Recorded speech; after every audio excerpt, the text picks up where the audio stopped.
உங்களுக்கு ஆச்சரியமாக இருக்கும், இந்தியாவில் மட்டும் பேசப்படும் மொழிகள் 6000 மொழிகள். உலகெங்கிலும் பேசப்படும் மொழிகள் 19,000. ஒன்லி வெர்னாக்குலர் 19,000 மொழிகள். ஆனால் எழுத்தும் இலக்கணமும் இலக்கியமும் வயது மூப்பும் தொன்மையும் இளமையும் கொண்ட உலகத்தின் செம்மொழிகள் 6 மொழிகள் தான். 19,000 இல்லை, 6,000 இல்லை, 6 மொழிகள் தான். இந்தியாவில் அந்த எண்ணிக்கை வேறுபடும். இந்தியாவில் ஒவ்வொரு தேர்தல் வருகிற போதும் ஒவ்வொரு மாநில அரசை செம்மொழியாக அறிவித்து விடுவார்கள். அது அல்ல, அந்த கணக்கு உலக மொழியியல் அறிஞர்களுக்கு பொருந்தாது. உலகம் ஒப்புக்கொண்ட செம்மொழிகள் கிளாசிக் லாங்குவேஜஸ் 6 மட்டும்தான். கிரேக்கம், லத்தீன், ஈப்ரு, சமஸ்கிருதம், சீனம் 6. இப்பதான் சபை இருக்கு. உலகத்திலேயே செம்மொழிகள் 6 தான். அதில் ஆச்சரியம் பாருங்கள், 6 மொழிகளில் 4 மொழிகளுக்கு இலக்கணம் இருக்கிறது, இலக்கியம் இருக்கிறது, எழுத்து இருக்கிறது. ஆனால் உயிர் துடிப்புள்ள தொடர்ச்சியோடு கூடிய பேச்சு மொழியாக 4 மொழிகள் இல்லை. தொடர்ச்சியோடு கூடிய இளமையும் செழுமையும் மேன்மையும் கொண்ட மொழிகள் 2 மொழிகள் தான். ஒன்று சீனம், இன்னொன்று சபாஷ். வெறுமனே கல் தோன்றி மண் தோன்றா காலத்தே முந்தோன்றி மூத்த குடி என்ற வெறும் பாட்டு அல்ல. அறிவியல் பூர்வமாக கீழடியில் எடுத்த சுட்ட மண்பானையில் இருக்கிற எழுத்தை இந்தியாவிற்கு வெளியே இருக்கிற உலகின் மிக உயர்ந்த ஆய்வியல் அரங்குகள் அவர்கள் மேற்கொண்டிருக்கிற கார்பன் மெத்தடாலஜி என்கிற அறிவியல் பூர்வமான ஆய்வின் வழியாக அந்த மண்பானையில் சுட்ட மண்பானையின் வயது என்ன என்று கண்டுபிடிக்கிறார்கள். இப்ப இன்னொரு செய்தியும் வந்திருக்கிறது. எகிப்தின் பிரமிடுகளில் தமிழ் எழுத்து இருக்கிறது. தமிழன் எகிப்துக்கு போயிருக்கிறான், பிரமிடுக்கு போயிருக்கிறான், அங்கே தன் பெயரை எழுதி வைத்து விட்டு வந்திருக்கிறான்.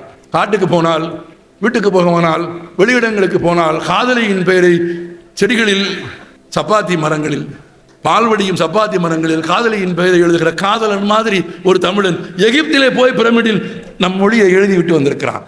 அவனுக்கு மொழியின் மீது காதல் இருந்திருக்கிறது. 3500 ஆண்டுகள் பழமை. அப்படியானால் 3500 ஆண்டுகளாக தமிழை யார் பாதுகாத்தது?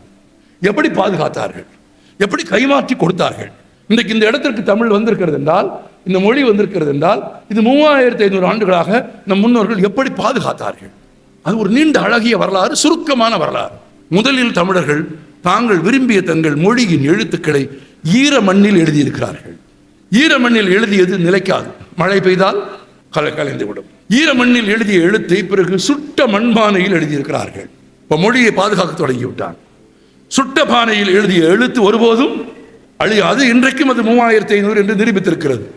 சுட்ட மண்பானையில் எழுதிய அதே எழுத்துக்களை பின்னாளில் தமிழர்கள் கல்லில் வெட்டி வைத்தார்கள்.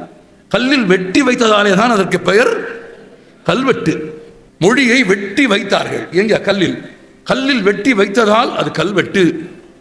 கல்லில் வெட்டி வைத்ததற்கு பிறகு நமக்கு அது போதுமானதாக இல்லை. கல்லை எப்படி எடுத்துக்கொண்டு ஊராக போவது? கல்லை எப்படி எல்லோருக்கும் தருவது?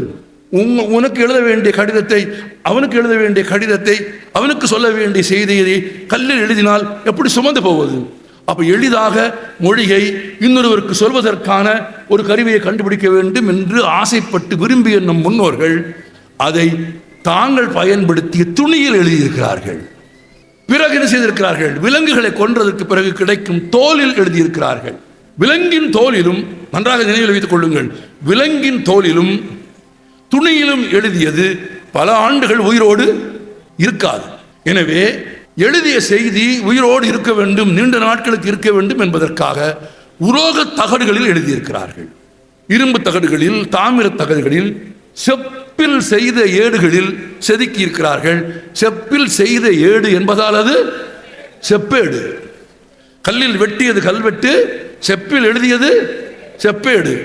தோலிலும் துணியிலும் எழுதியது. எழுதியவன் எழுதியவுடனே முகம் பார்த்து படிப்பதால் அது திருமுகம். இப்படி பிரித்து படிப்பாங்கல்ல, பழைய சினிமாலாம் வரும், பார்த்துருக்கீங்களா? திருமுகம். ஒருவர் இன்னொருவருக்கு எழுதுவது, முகம் பார்த்து பேசுவது. தோலில் எழுதியது, துணியில் எழுதியது திருமுகம், கல்லில் வெட்டியது கல்வெட்டு, செம்பில் உலோகத்தில் எழுதியது செப்பேடு. இப்படி பல நூற்றாண்டுகள் காத்து வந்த தமிழர்கள் காகிதத்தின் பயனை அறிந்திருக்கவில்லை. காகிதம் கிபி 3ஆம் நூற்றாண்டே கண்டுபிடிக்கப்பட்டு விட்டது. அதை முதலில் கண்டுபிடித்தவர்கள் சீனர்கள். ஆனால் சீனர்கள் தாங்கள் கண்டுபிடித்த காகிதத்தை எப்படி உற்பத்தி செய்ய வேண்டும் என்ற ரகசியத்தை யாருக்கும் தெரியாமல் மறைத்து வைத்திருந்தார்கள். கிபி 8ஆம் நூற்றாண்டு வரையில் காகிதம் சீனாவை விட்டு வெளியே போகவே இல்லை. சீனர்கள் அதை யாருக்கும் தரவில்லை. 8ஆம் நூற்றாண்டின் இறுதி பகுதியில் ஏறக்குறைய கிபி 782ஆம் ஆண்டில் தெற்கு சீன பகுதிக்கு படையெடுத்து போன அரேபியர்கள் தரைமார்க்கமாக அரபு நாடுகளில் இருந்து ஆப்கானிஸ்தான் வழியாக அந்த பகுதிகளை கடந்து தெற்கு சீன பகுதிக்கு போன அரேபியர்கள் சீனாவின் தென் பகுதியில் ஒரு சிறிய பகுதியை வென்றார்கள். வரலாற்றில் அதற்கு தாலமி போர்கள் என்று பெயர். அந்த சிறிய வென்ற பகுதியிலே தான் முதன்முறையாக காகிதங்களை அரேபியர்கள் பார்த்தார்கள். கண்டுபிடித்தது உடனேயே அரேபியர்கள் தாங்கள் வென்ற சீன பகுதியிலே இருந்து காகிதம் கண்டுபிடிக்கும் முறையை கண்டுபிடித்து அரேபியாவிற்கு கொண்டு போய் அதை அறிமுகப்படுத்தினார்கள். அரேபியாவுக்கு போன காகிதம் இந்தியாவிற்கு வருவது 10 நூற்றாண்டுகள் ஆகிவிட்டது. 17ஆம் நூற்றாண்டு வரை காகிதம் தமிழ்நாட்டிற்கு வரவில்லை. அப்படியானால் உலோகத்தகடில் எழுதிய தமிழர்கள் 20ஆம் நூற்றாண்டில் 17ஆம் நூற்றாண்டில் 18ஆம் நூற்றாண்டில் காகிதம் வரும் வரையில் தமிழை எதில் எழுதி வைத்தார்கள்? ஓலைச்சுவடிகளிலேயே மொழியை பாதுகாத்த சிறப்புடையவர்கள் உலகத்திலேயே தமிழர்கள் மட்டும்தான். அதிலும் பனை ஓலையின் ஓரமான பகுதிகளில் எழுத மாட்டார்கள். பனை ஓலையின் ஓரமான பகுதியில் எழுதினால் வெயில் வந்ததற்கு பிறகு ஈரம் விட்டுவதற்கு பிறகு அது வெடித்து விடும். எனவே அதை பயன்படுத்தாமல் பனை ஓலையில் நடு நரம்பு போகிற இடத்திற்கு இடவலமாக இருக்கிற பகுதியை மட்டும் கத்தரித்து பனை ஓலையின் நடு நரம்பின் இடதுபுறமும் வலதுபுறமும் இருக்கிற பகுதியை மட்டும் கத்தரித்து அதை தூய்மைப்படுத்தி சுத்தப்படுத்தி பதப்படுத்தி பிறகு அதில் எழுதியிருக்கிறார்கள்.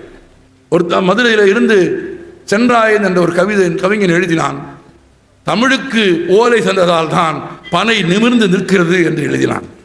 பனை ஓலைகளில் எழுதினார்களே, அப்படி பனை ஓலையின் நடுவில் தமிழர்கள் வெட்டிய பகுதிக்கு பெயர் இலக்கு. இன்றைக்கும் கன்னியாகுமரி மாவட்டத்துக்காரர்களை போய் கேளுங்கள், பனை ஓலையின் நடுப்பகுதியில் வெட்டிய பகுதியை இலக்கு என்பார்கள். இலக்கில் எழுதப்பட்ட ஈயமே இலக்கியம் என்று அறியப்பட்டது.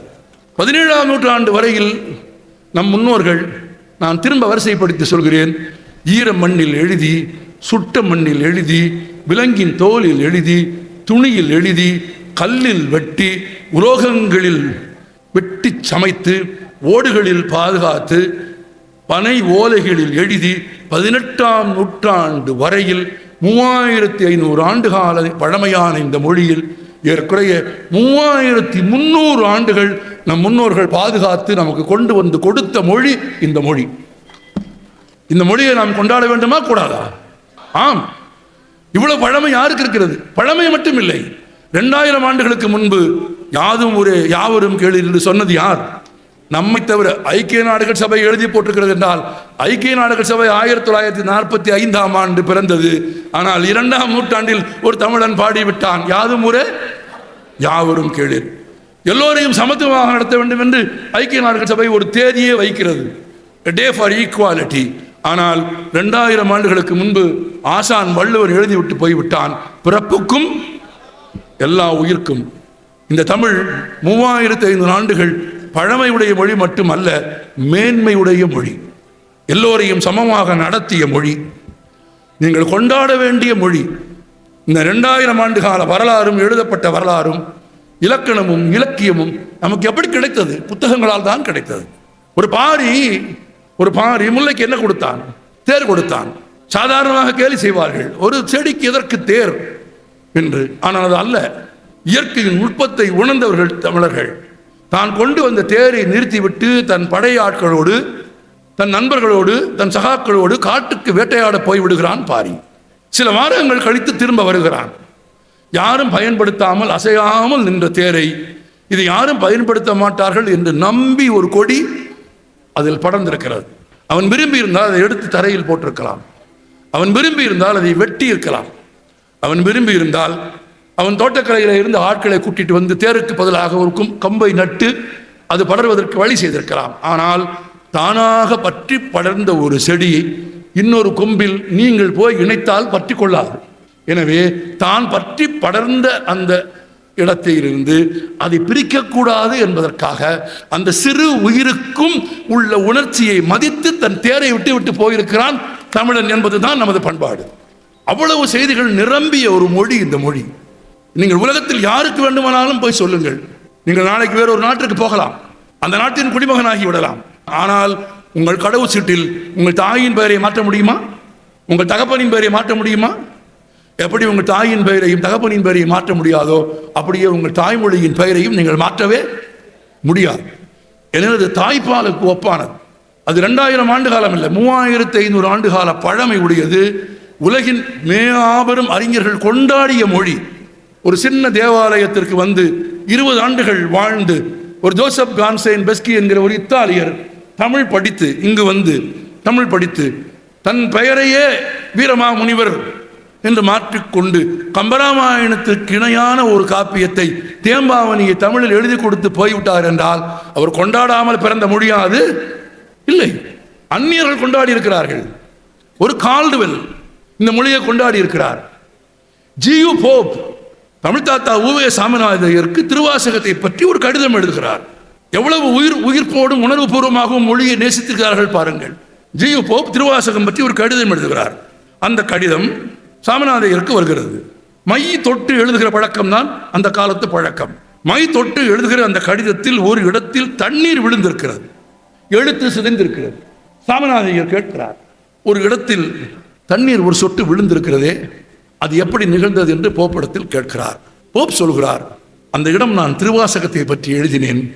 திருவாசகத்தை பற்றி எழுதுகிற போது என் கண்கள் கலங்கி என் கண்ணிலே இருந்து பெருகிய கண்ணீர் தான் அதில் விழுந்திருக்கிறது என்றால், தாய்மொழியே இல்லாத ஒருவர் இந்த நாட்டிற்கு வந்து தமிழ் மொழி படித்து அதை எழுதுகிற போது கண்ணீர் சிந்தி அளவுக்கு கொண்டாடினார் என்பது மட்டுமல்ல, தன் கல்லறையில் நான் ஒரு தமிழ் மாணவன் என்று எழுதி வைக்க வேண்டும் என்று அவர் விரும்பினார். அவர் கல்லறைக்கு நான் போயிருக்கிறேன். அவர் விரும்பியபடி எழுதவில்லை, ஆனால் அவர் தென்னிந்தியாவில் இருந்து வந்தவர் என்று எழுதியிருக்கிறார்கள். ஒட்டுமொத்த தமிழகத்திற்கும் சொந்தக்காரர் என்று அவர் கல்லறையில் he is a person from south of India என்று தமிழ் வாழுகிற மண்ணிலே இருந்து வந்ததற்காக போப்புக்கு ஒரு இடம் இருக்கிறது. வள்ளுவனுக்கு உலகம்பராவிலும் சிலை இருக்கிறது. நான் ஞான குருவென்று மதிக்கிற பாரதிக்கு சிலை இல்லாத ஊரே நாடே இல்லை. அப்படியானால் உலகம் எங்கிலும் இந்த மொழி கொண்டாடப்படுகிறது. இந்த மொழியின் கதைகள் அப்படி கதைகள், இந்த மொழியின் செய்திகள் அப்படி கதைகள். நான் நிறைவாக ஒரு கதை சொல்கிறேன் உங்களுக்கு. ஒரு சின்ன கதை, குட்டி கதை, இந்த தலைமுறைக்காரர்களுக்கு ரொம்ப முக்கியமான கதை. ஒரு காட்டில் ஒரு சேவல், காட்டு சேவல் இறை எடுத்து கொண்டிருந்தது. சேவல் இறை எடுக்கும் போது என்ன செய்யும்? கால்கள் என்ன செய்யும்? குப்பைகளை கிளறி கிளறி தான் சாப்பிடும். நீங்கள் ஒரு கை தானியம் போட்டாலும் அதில் குருணையே இருந்து வெறும் கல்லே இல்லாமல் சுத்தமாக தூய்மையான வெறும் அரிசியை போட்டாலும் சேவல் அப்படியே சாப்பிடாது. என்ன செய்யும்? 2 தள்ளு தள்ளிட்டு தான் சாப்பிடும். ஏன்? சுத்தமாக தானே இருக்கு. தள்ளிட்டு தேடும், அப்புறம் தான் சாப்பிடும். ஏன் தள்ளுது? வேற எந்த பறவையாவது தள்ளுது அப்படி? இல்லை. நம்ம தினசரி திங்கிறோம்ல அந்த கோழி தான். குப்பை போட்டாலும் அரிசி போட்டாலும் ஒரு அப்படி தள்ளிட்டு தான் சாப்பிடுது இல்லை? ஏன்? நமக்கு அது ஏன் அப்படி தள்ளிட்டு சாப்பிடுதுங்கிறது பற்றி தோணவே இல்லை. நம்ம அதை எப்படி சாப்பிடலாம்னு யோசிக்கிறோம். ஆமாம். ஆனால் ஒரு கலைஞனுக்கு, ஒரு எழுத்தாளனுக்கு, இலக்கியத்தை நேசிக்கிற ஒருத்தனுக்கு என்ன தோணிருக்கு? எல்லா பறவையும் போட்டோம்னா அது பாட்டுக்கு திங்குது, இது மட்டும் ஏன் வந்து இப்படி பிரட்டி விலக்கி பார்த்துட்டு திங்குதுன்னு யோசிச்சு ஒரு கதை எழுதியிருக்கான். உலக புகழ்பெற்ற கதை அது. தமிழில் இருக்க நாடோடி கதை. அந்த கதை இப்படி தொடங்குகிறது. ஒரு காலத்தில் பறவைகளும் மனிதர்களைப் போலவே நடந்துதான் போய் கொண்டிருந்தன. பறவைகளுக்கு இறக்கைகளே இல்லை. எல்லா பறவைகளும் மனிதர்களைப் போல நடந்து திரிந்த காலம். மனிதர்கள் விரட்டி பிடித்து பறவைகளை வேட்டையாடி கொண்டே இருந்தார்கள். பறவைகளின் எண்ணிக்கை குறைந்து கொண்டே வந்தது. எனவே பறவைகள் எல்லாம் கூடி ஒரு முடிவெடுத்தது, இவங்க சும்மா இருக்க மாட்டேங்கிறாங்க, நம்மளை பிடிச்சு திங்கிறாங்க. ஆமாம், 65ன்னு பேர் வச்சிருப்பாங்க. ஏன் 65ன்னு பேர் தெரியுமா உங்களுக்கு? ஒருத்தனுக்கும் தெரியாது. 65 நாட்களே ஆன கோழி குஞ்சை சமைத்து சாப்பிட்டா மட்டும்தான் அது 65. 5 வயசான சேவலை சமைச்சு சாப்பிட்டாலும் நம்ம அதுக்கு 65 தான் பேர் வைக்கிறான். ஏன் 65 நாள்னா 65 நாள் வரைக்கும் கோழிக்கு வயிற்றுல முட்டை உருவாகாது. சேவல் மிதிச்சாலும் மிதிக்காட்டியும், நல்லா தெரிஞ்சுக்கங்க, சேவல் மிதிச்சாலும் மிதிக்காட்டியும், அப்படிதான் கிராமத்தில் சொல்லுவாங்க. இன்னும் தெளிவாக சொல்லணும்னா சேவலும் கோழியும் இணை சேர்ந்தாலும் சேராவிட்டாலும் 66வது நாள் கோழி வயிற்றுக்குள்ள முட்டை வந்துடும். முட்டை வந்த உடனே அந்த முட்டைக்கு தேவையான புரதத்தையும் கொழுப்பையும் தருவதற்காக அந்த உருவாகிற முட்டை கோழையின் இறைச்சியில இருக்கிற கொழுப்பையும் புரதத்தையும் எடுத்துக்கொண்டு விடும்.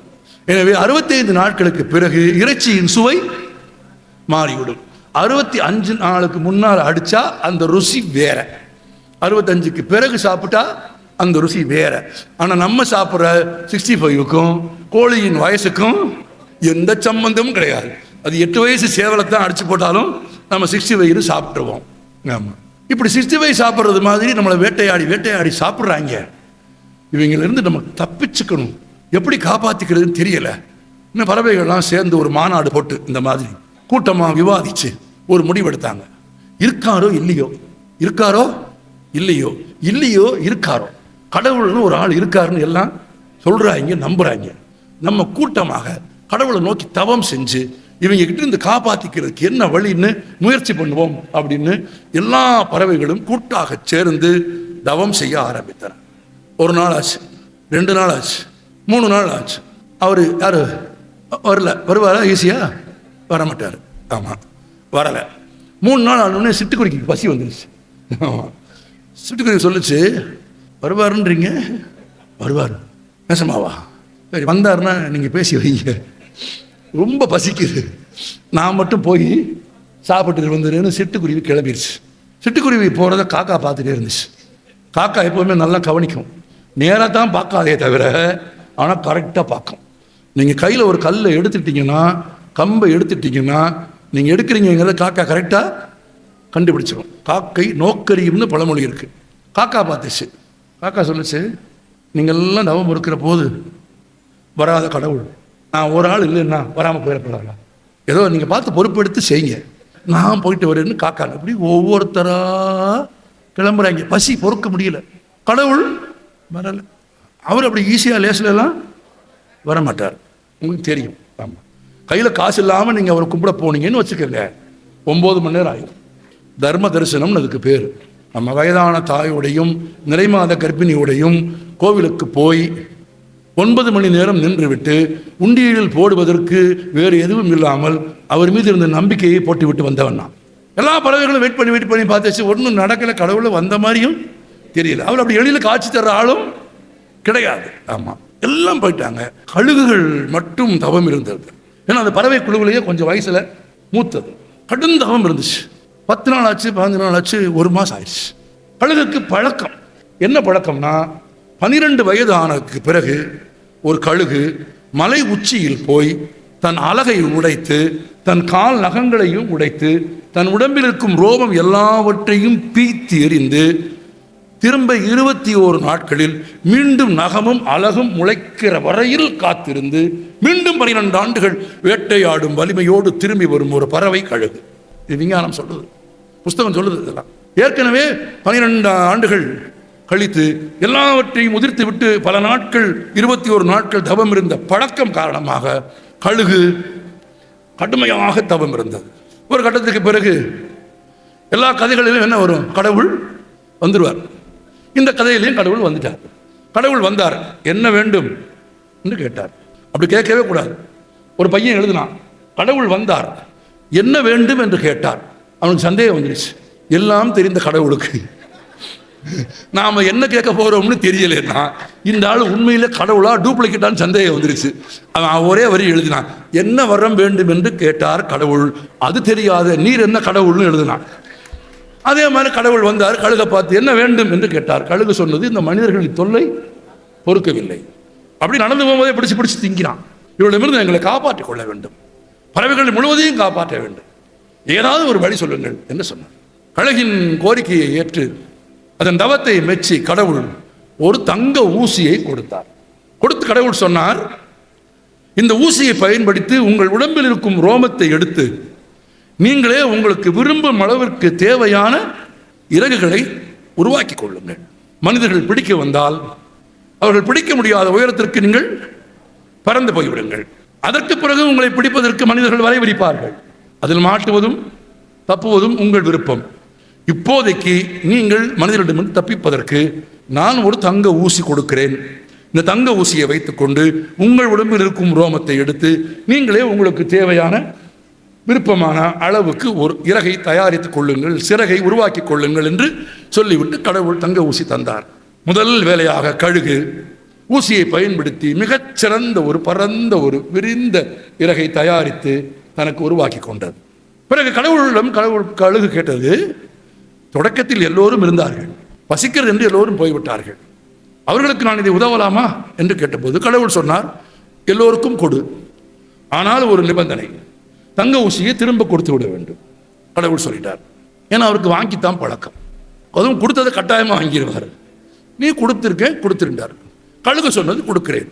தான் தைத்து முடித்ததும் ஒரு வட்டம் அடித்து பறந்து காட்டியது கழுகு. காட்டில் இருக்க எல்லா பறவைகளும் விரைந்து வந்து அடாடாடா என்று வியந்தார்கள். ஒவ்வொரு பறவைக்காக கழுகு கொடுத்தது. கொடுக்கும்போது கழுகு சொல்லி கொடுத்தது. இந்த ஊசி யார் கொடுத்தது? கடவுள். கழுகு சொல்லிச்சு, கடவுள் கொடுத்த ஊசி, நமக்கென்று கொடுத்த ஊசி, பத்திரமாக திருப்பி தர வேண்டும் என்று சொல்லியிருக்கிறார். எனவே உங்கள் விருப்பத்திற்கு ஏற்றவாறு உங்கள் உடம்பில் இருந்து ரோமத்தை எடுத்து உங்களுக்கு தேவையான அளவு ஒரு ரெக்கையை தயார் செய்து கொள்ளுங்கள். மைனா தயாரித்தது, கொக்கு, மரங்கொத்தி, ஒவ்வொரு பறவையாக தாங்கள் விரும்பிய வண்ணம் தங்கள் உடலில் இருந்து ரோமத்தை எடுத்து தைத்துக் கொண்டே வந்தார்கள். தவம் இருந்தபோது முதலில் எழுந்து போன 2 பேர் யார்? குருவி, காக்கா. மூணாவதாக போனது கோழி. இவங்க 3 பேர் தான் போயிட்டாங்க. முதல்ல குருவி சொன்னது, நான் தான் முதலில் போனேன், தப்புத்தான், பரவாயில்லை, மன்னித்து விடுங்கள், எனக்கு தாங்கள்னு கழுகு குருவிக்கு கொடுத்தது. குருவி தைத்து முடித்ததற்கு பிறகு காகம் வந்தது. காகம் சொன்னது, எனக்கு கொடு, நீ பாதியில் எழுந்து போனாய் தானே, மன்னிப்பு கேட்டுக் கொள்கிறேன், கொடு. காகம் எடுத்து தைத்தது. காகம் தைத்து கொண்டிருக்கிற போது கோழி வந்தது, எனக்கு கொடு. காகம் சொன்னது, நான் கழுகிடமிருந்து வாங்கியிருக்கிறேன், ஒருவிடம் ஒரு பொருளை வாங்கினால் பத்திரமாக, கதையோட நீதி, பத்திரமாக அவரிடத்தில் திரும்ப தர வேண்டும். தர வேண்டுமா கூடாதா? தர வேண்டும். அதுவும் நம்பி ஒரு பொருளை கொடுத்தால் தர வேண்டுமா தரக்கூடாதா? தர வேண்டும். எனவே கழுகு என்னை நம்பி கொடுத்திருக்கிறது, நான் தைத்து முடித்த பிறகு கழுகிடம் கொடுத்து விடுகிறேன், நீ வாங்கி தைத்துக்கொள். யார்கிட்ட சொல்லுச்சு? கோழிக்கிட்ட. யார் சொன்னா? காக்கா. காக்கா யார்கிட்ட சொல்லுச்சு? கோழிக்கிட்ட. கோழி சொல்லுச்சு, இது எதுக்கு ஒரு பெரிய நிர்வாக சம்பிரதாயம் மாதிரி, நீ கொடுத்து அப்புறம் நான் போய் கேட்டு அப்புறம் வாங்கி இங்கே கொடு, நான் கொடுத்துட்றேன் அப்படின்னு. இல்லை, அது திருப்பி கொடுக்க சொல்லி கழுகு சொல்லுச்சு என்கிட்ட அப்படின்னு. நான் கொடுத்துட்றேன், கொடு அப்படின்னு கோழி வாங்கிச்சு. வாங்கி சந்தோஷமா வேகமா தைக்க ஆரம்பிச்சிச்சு. தைச்சிட்டே இருக்கும்போது ஊசி கீழே விழுந்துருச்சு. ஊசி என்னாச்சு? கீழே விழுந்துருச்சு. இப்போ பாதி தான் தச்சிருக்கு, முழுசா தச்சு முடிக்கலை. ஒரு பொருளை வாங்கினா திரும்ப பத்திரமா கொடுக்கணுமா கொடுக்கக்கூடாதா? காக்கா சொல்லுச்சு, என்ன ஆச்சு அப்படின்னு. என்ன சொல்லு அப்படின்னு. விழுந்துருச்சு, காணோம், எனக்கு தெரியாது, நான் நேராக கழுகிட்ட போய் சொல்லிடுவேன், உங்ககிட்ட தான் கொடுத்தேன், நீ தொலைச்சிட்ட, கடவுள் கொடுத்தது, நீ தான் பொறுப்பு, நான் போய் சொல்லிடுவேன். நீ வேணாம், இது நம்ம எப்படியாவது நீங்கள் சேர்ந்து நம்ம தேடுவோம், இந்த வேலையெல்லாம் கிடையாதுன்னு காக்கா நேராக போய் கழுகிட்ட, அண்ணா தப்பு செஞ்சுட்டேண்ணா, என்ன உங்கள்கிட்ட தான் கொடுத்துருக்கணும், அவன் கெஞ்சி கேட்டான்னு இந்த கோழிக்கிட்ட கொடுத்தேன், என்ன பண்ணிச்சான்? தொலைச்சிட்டான். கழுகு நேரு வந்து கேட்டுச்சு, என்னாச்சு? தொலைஞ்சு போச்சு. நீ கண்டுபிடித்து கொடுக்கிற வரை நம் இனத்திற்கு கடவுள் கொடுத்த தங்க ஊசியை தொலைத்த காரணத்திற்காக, பொறுப்போடு நடந்து கொள்ளாத காரணத்திற்காக, பிறருக்கு உதவும் ஒரு பொருளை பொறுப்பில்லாமல் கையாண்ட குற்றத்திற்காக உன் குஞ்சுகளை நாங்கள் தொடர்ந்து வேட்டையாடுவோம் என்று கழுகும் காகமும் கோபமாக கோழியிடத்தில் சொல்லிவிட்டன. அன்று முதல் கழுகும் காகமும் கோழி குஞ்சுகளை வேட்டையாடிக்கொண்டே இருக்கின்றன. பாதி தைத்து விட்டு மீதி தைக்காததால் கோழியால் ரொம்ப உயரம் பறக்க முடியவில்லை. பாதி உயரம்தான் பறக்கிறது. ஆனாலும் வாங்கிய பொருளை திரும்பி கொடுத்து விட வேண்டும் என்கிற அறிவு கோழிக்கு இன்னும் இருப்பதால் எல்லா இடத்திலும் குப்பையை விலக்கி விலக்கி விலக்கி தொலைந்த ஊசி இருக்கிறதா என்று தேடிக்கொண்டே இருக்கிறது. ஆமாம், இயற்கையாக கோழியின் ஒரு அசைவை தான் தேடிய பொருளை திரும்பி கொடுக்க வேண்டும் என்பதற்காக கோழி தேடுகிறது என்று எழுதினான் பாருங்கள். அவன் கலைஞன். அவன் எழுதிய கதை என் மொழிக்கு சொந்தமானது. ஆமாம், நீங்களும் கோழி தங்க ஊசியை தொலைத்தது மாதிரி நம் மொழியை தொலைக்காமல், புத்தகங்களை தொலைக்காமல், அப்புறம் வாழ்நாள் பூரா சாப்பிடுவதை விட்டு விட்டு வரக்கென்று தரையில் தேய்த்து தேடிக்கொண்டிருக்காமல் இந்த மொழியை பாதுகாத்து, இதன் இலக்கியங்களை பாதுகாத்து, புத்தகங்களை பாதுகாக்க வேண்டும் என்று கேட்டு, தங்க ஊசி போல கடவுள் பறவைகளுக்கு கொடுத்த தங்க ஊசி போல நம் முன்னோர்கள் நமக்கு தந்தது எது? நமது மொழி. அதன் பெயர் என்ன? தமிழ். திரும்ப சொல்லுங்கள், நம் முன்னோர்கள் நமக்கு தந்தது என்ன? தமிழ். அதை கொண்டாடுவோம்.